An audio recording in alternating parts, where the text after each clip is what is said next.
నమస్తే అండి. నమస్తే సార్. చూడండి, రఘురామరాజు గారి టీజింగ్ జగన్మోహన్ రెడ్డి మీద తారాస్థాయికి వెళ్ళిపోయింది. ఆయన చేశారంటే ఏదైనా కూడా విచిత్రంగానే చేస్తారు. అవును, అది జనాలందరూ కూడా దాన్ని 10 చోట్ల 10 రకాలుగా జనాల నోట్లో నానే విధంగానే ఉంటది ఆయన చేసే ప్రతి పని కూడా. గురిపెట్టి అని చేయడు సార్, ఆయన ఏది చేసా అది గురిగా మారుతుంది. అవును, ఒకసారి వినిపిస్తాను చూడండి. రాష్ట్రంలో క్రేజీ ఫిగర్ గా మారారు. ప్రస్తుతం ఉండి నియోజకవర్గంలో విస్తృతంగా పర్యటిస్తూ తన పాత కారును వాడుతున్నారు. నర్సాపురం వచ్చినప్పుడు ఉపయోగించుకునేందుకు వీలుగా 10 సంవత్సరాల క్రితం టయోటా ఫార్చునర్ కారును కొనుగోలు చేశారు. వాహన నెంబర్ AP11 AP1111 గా ఉంది. AP11 AP1111 అంటే మొత్తం 3 11లు. అది ఉండి నుంచి ఎమ్మెల్యే కదా సార్ ఆయన. అసలే గోదావరి రోడ్డు, దానికి తోడు ఆయన వ్యక్తిగత స్వభావమే అట్లా ఉంటుంది. రఘురామకృష్ణరాజు గారిది వెటకారం ఎక్కువ. 10 సంవత్సరాల ముందు వాడుతూ ఉండే గోదావరి వాళ్ళకే సరదాగా ఉండే వెటకారం ఎక్కువ. దానికి తోడు ఒక KGF సినిమాలో ఒక డైలాగ్ ఉంటుంది సార్, గాయపడిన సింహం నుండి వచ్చే శ్వాస గర్జన కంటే భయంకరంగా ఉంటుందని. ఆ గర్జన కాస్త ఈయనకైతే వెటకారంగా మారిపోతుంది. ఈయన అంటే అవుట్ పోర్ట్రేట్, బట్ లోపల అంత బాధ అన్నీ ఉంటాయి కదా ఈయన కూడా.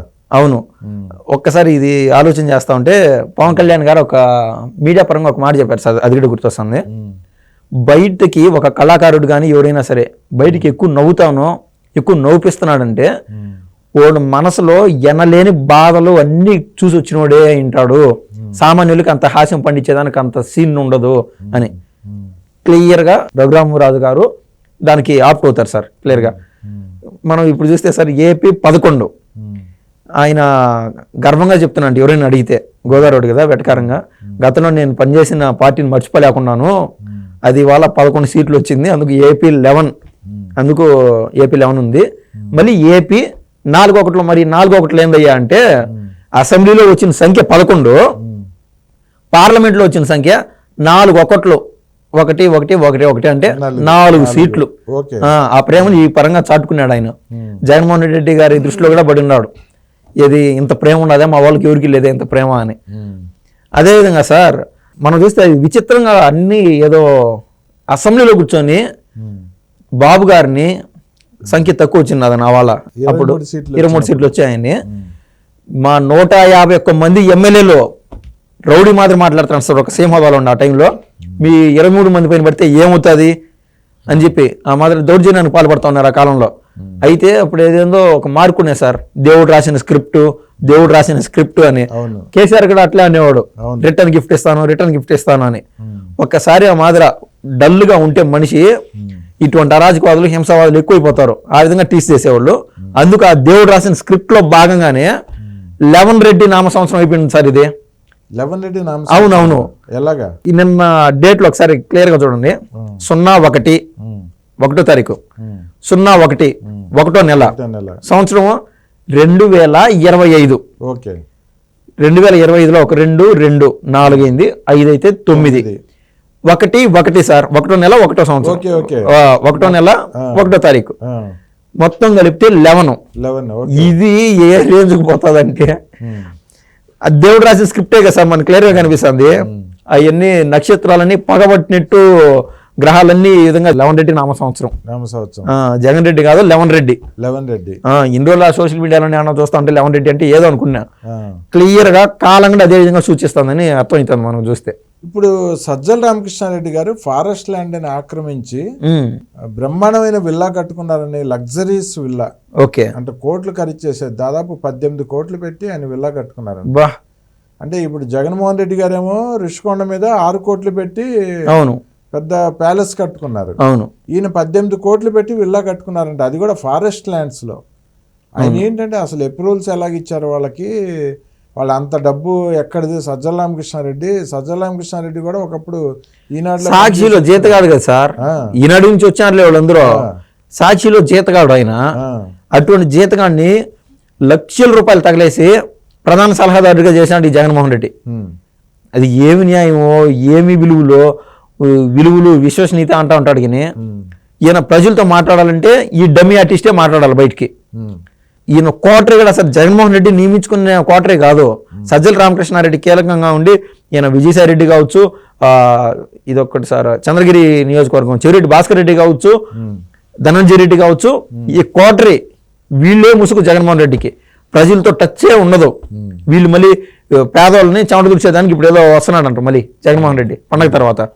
దీనిలో భాగంగా సార్ మనం చూస్తే గంగిరెద్దులు ఆడించడానికి వస్తున్నాడా? అంతే కదా, ఇంకట్లే ఉన్నది. 11 రెడ్డి నామ సంవత్సరం ఇది అర్థం అయిపోయింది. బాబు గారు నిన్న కూడా క్లియర్గా చెప్పారు సార్, అయ్యా మీరు ఏదో బయట పార్టీ వాళ్ళు మన పార్టీలోకి వస్తారంటే మీరేమి ఎంకరేజ్ చేయొద్దు, ఓపిక పట్టండి అని. వీళ్ళు గేట్లు ఎత్తడమే ఆలస్యం, ఆ ఫ్లో వచ్చేస్తానే ఉంటుంది ఫ్లో. ఈడ పవన్ కళ్యాణ్ గారు అటవీ శాఖ మంత్రిగా ఉన్నారు ఇవాళ. పడి ఆయన కర్మగాలి పవన్ చేతల్లోనే పడ్డాడు. క్లియర్ గా ఇంకా ఏడన్నా ఏ మినిస్టర్ చేతల్లోనే పడింటే ఒక రకము, ఇది ఒక రకం లేదు సార్. అంటే పవన్ కళ్యాణ్ గారి చేతల్లో పడటం కాదు, ప్రతి వ్యవహారంలోనూ జగన్మోహన్ రెడ్డి ఆ మంటలో చలిగాల్చుకుంటా ఉన్నాడు. ముందు దెబ్బ పడేది రామకృష్ణారెడ్డి పైన, సజ్జల రామకృష్ణారెడ్డి పైన. దాంట్లో పడి పవన్ కళ్యాణ్ చేతలో పడినాడు. ఇది మెరుపు మెరుసా చూడండి, జైలుపాలెం ఖాయం. పడి పవన్ చేతలో పడినాడు సార్. ప్రధాన న్యాయమూర్తులు ఉంటారు కదా, జడ్జిలు అంటారు, అవును, వాళ్ళకి కూడా 2-2.5 లక్షల మించి జీతం ఉండదండి. వాళ్ళు కూడా ఎంతో కష్టపడి లా కోర్సులు చదువుకొని తర్వాత పబ్లిక్ ప్రాసిక్యూటర్స్ గా చేసి అడ్వకేట్స్ గా చేసి చివరి రోజులకు వచ్చేప్పుడు రిటైర్మెంట్ స్టేజ్ లో జడ్జిలు అవుతా ఉంటారు. వాళ్ళకి కూడా అంత జీతం ఉండదు, 2-2.5 లక్షల మించి. సజ్జల రామకృష్ణారెడ్డికి జగన్మోహన్ రెడ్డి హయాంలో నెలకి 1,40,00,000 రూపాయలు జీతం అంటారు. 1,40,00,000 1,40,00,000 సార్. అసలు ఆ జీతం వీయడానికైనా జగన్మోహన్ రెడ్డికైనా మనసు ఎట్లా ఒప్పుతుంది? 10 లక్షలు ఇవ్వడమే గొప్ప సార్, జనం డబ్బు సార్. 1,40,00,000 ఆయన ఏం చేసుకోవాలా?